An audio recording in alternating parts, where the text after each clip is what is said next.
site web is not even a technology to our students. We just communicate with the tools of today. That was awesome, and you're making me very nervous. John, you want to come up here? Maybe? Can you guys see that? All right. My name is Josh Abner. I made the Padcaster. I'm going to talk to you a little bit about live video production on a school budget in a little bit.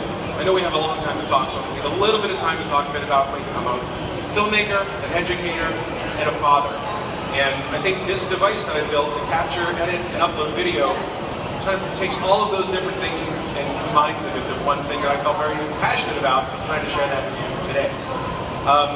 The strange thing is, my youngest is 3.5 years old. He can take an iPad or an iPhone, as you see pictured, and turn it on, do the password, start watching video without any guidance whatsoever. This is a scary thing. That was the other title of the talk, was Our Children Will Not Become Mindless Content-Consuming Zombies. Because what they can do is take that same device that they're consuming content with now that can be so scary, they can go and create content with it, with that exact same device. The iPad is a very powerful tool. Now that there's a camera in it, it turns the other way, and it reflects the knowledge that we have, and it expresses the things we want to talk about. The other title was, because Spike Lee can use an iPad and take pictures, it's probably okay. That's not the best title, but if you see people doing this, there's someone back there holding an iPad up to do it right now. It's all over the place.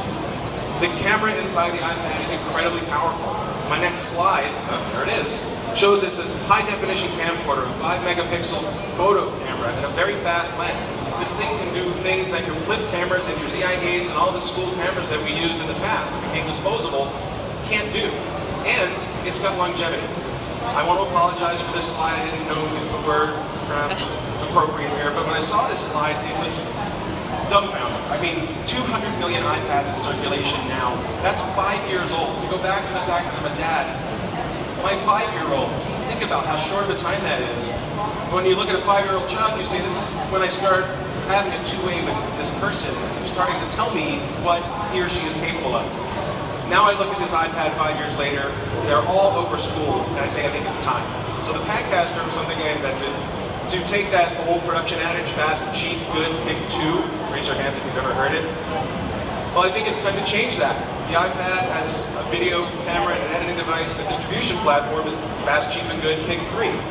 Here's an example where it's fast. A friend of mine is live streaming a 10X conference using an iPad, a Padcaster, and a Wi-Fi connection. 5 minutes to set up, that's it.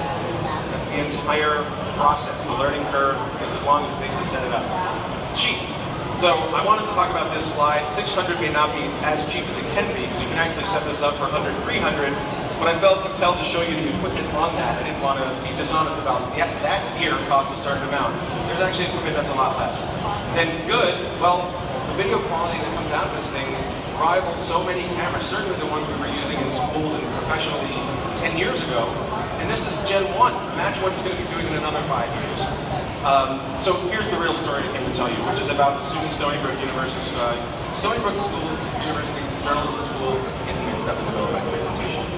These guys took my child, and then they showed me something that it could do that I wasn't even aware of. They started using it to broadcast their regatta, their homecoming, in a live news environment, replacing a satellite truck with iPads and Skype. And I was absolutely blown away, and I had to get involved. I called them and said, I can't understand what it is you're doing, but can you help me understand it, and I'll try to help you do it better. So they showed me how they were doing two-way live video conferencing.